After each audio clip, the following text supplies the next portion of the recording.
14 years ago, a man disappeared into the digital wilderness, packing a set of guns, a fondness for bubblegum, and a desire to eradicate every alien in the universe. While rumors popped up from time to time about his existence, everyone eventually considered him lost to the sands of time. However, it seems that you can't keep the digital warrior down forever, and after an insanely long period of time, Duke Nukem Forever has finally been released to consoles and PCs everywhere.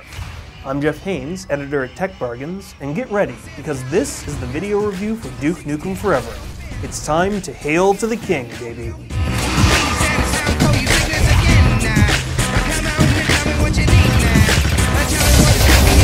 What a man! The actual release of Duke Nukem Forever is a milestone in and of itself. After almost a decade and a half of development hell, the game, and arguably the name of the franchise, was synonymous with vaporware. Let's face it, development on this title started in 1996.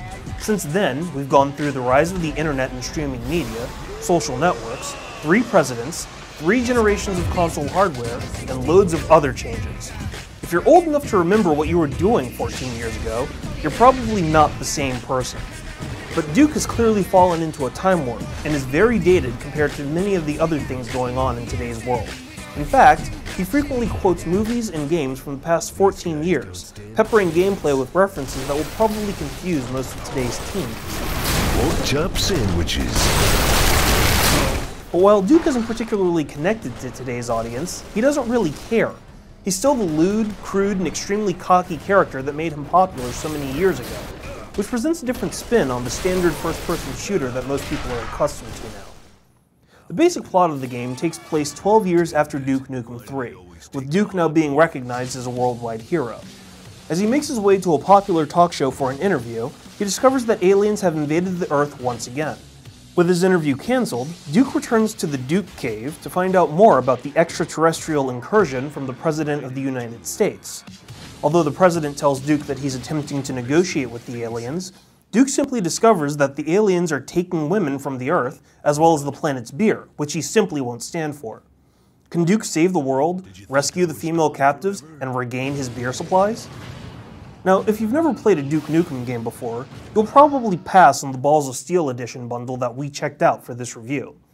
For game collectors or fans that are definitely into a bit of nostalgia, the $90 edition is the way to go, simply for the sheer amount of extras that have been thrown in.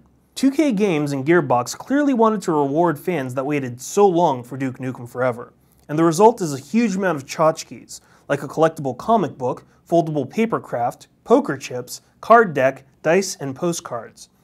The set also comes with a 100-page hardcover book with art from the developers, as well as a collectible bust of Duke Nukem. There's nothing like placing a bust of Duke on your desk to declare your dedication to the king. We just wish that there was some gum included, even if it was just an empty pack, as a reference to his most famous line. It's time to kick ass and chew bubble gum, and I'm all out of gum. Of course, if you're a fan that loved Duke Nukem 3D's crude language or inappropriate gameplay, then Duke Nukem Forever will make you ecstatic. As I mentioned earlier, Duke hasn't changed one bit, so he's still the same steroid-raging, conceited chauvinist that wants to kill aliens and chew bubblegum, even if he never has any gum. He doesn't apologize for his actions or his attitude, and what you see and hear is exactly what you get from him. Clearly, you need to check any sensitivities or political correctness at the door before you start a session with this game. One of the more unique elements of Duke Nukem Forever is that the game encourages interaction with your surroundings. The more that you feed Duke's ego by messing with the things around you, the more your ego bar grows, which acts like a health bar for this game. This means that doing everything from checking yourself out in the mirror, to lifting weights and shooting hoops can increase your health. So can playing with pinballs and even having bodily functions. We really wish we were kidding. Look at my ass. While it seems extremely strange, it does provide a level of free will and open world interactivity in a game that's very linear.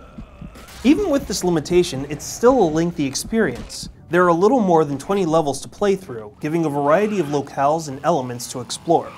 Whether it's driving an RC car through a casino complete with its own small ramps, to smushing aliens with a monster truck, or even walking across a ghost town, there's a lot of places to fight aliens through. Plus, once you finish the game, there's a bit of replay value here with the amount of reloadable content, like concept art, invincibility modes, movies, and other features. At least Duke Nukem Forever isn't as short or as easy to complete as some games were 14 years ago. Finally, the game gives players loads of ways to kill alien enemies, and Duke doesn't have to rely solely upon his fists to knock out a creature or perform a finishing move. He's got tons of weapons that he can use, like the Ripper, a chain gun cannon, an RPG, and a shrink ray to even shrink foes before he smashes them with the heel of his boot. I'm the guy with the gun. It's hard to not come up with your own one-liners as you're firing off these powerful firearms. Even with the positives that we've mentioned, there are big issues with Duke Nukem Forever, some of which we've already said. The game is very dated. Simply put, a lot of the references he uses are only going to be picked up by gamers in their 30s or over. Where's a hammer when you need one? The problem is that while Duke is a special brand of nostalgia, many of his fans have easily outgrown his kind of humor, which can really hurt the franchise. The point is, his humor and much of the gameplay is very offensive. While the game doesn't apologize for it at all, you have to consider loads of vulgar language, tossing feces around, and pixelated bare-breasted women to be somewhat amusing to enjoy it. Duke is also too linear for most gamers nowadays. You can play with interactive elements, but you're obviously being funneled through each level from start to finish. It would be interesting if there was a tighter script directing the action, or if you had more flexibility to accomplish your goals. But instead, you're forced into a narrow plot with scripted events that aren't excellent. Making this worse is the fact that the game is just too easy. We know that Duke can kick lots of alien butt, but in Duke Nukem Forever, it's reduced to a simplistic level.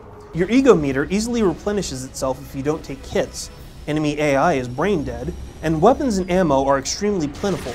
As a result, you can recklessly plow through levels, just like Duke would, and not really face a challenge unless there are overwhelming odds, which is essentially handled by strafing and firing. Now, the reckless abandon could be fun if the pace was evenly balanced and the action was constant. Unfortunately, the game chooses to throw puzzles in the midst of the gameplay, forcing the pace to come to a dead stop.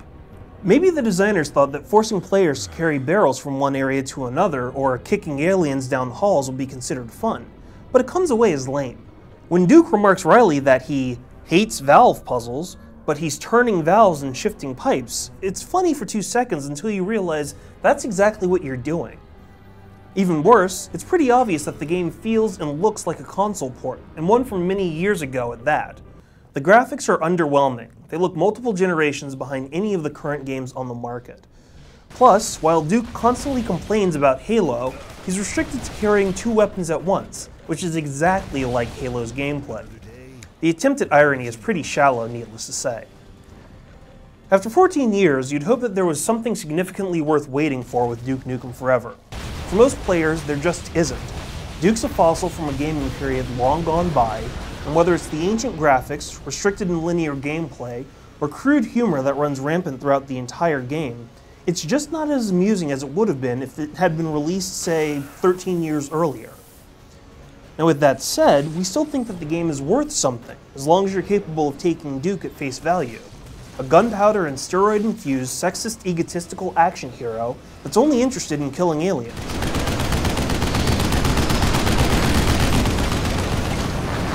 If you're not easily offended and you can turn off your mental expectations, you'll probably enjoy the ride. It might not be earth-shattering after 14 years, but it could provide some mindless fun in the right circumstances. For these reasons, we decided to give Duke Nukem Forever a 3 out of 5. For more news and reviews on the latest products, as well as coupons and deals on games like Duke Nukem Forever, check out techbargains.com. What kind of ending is that?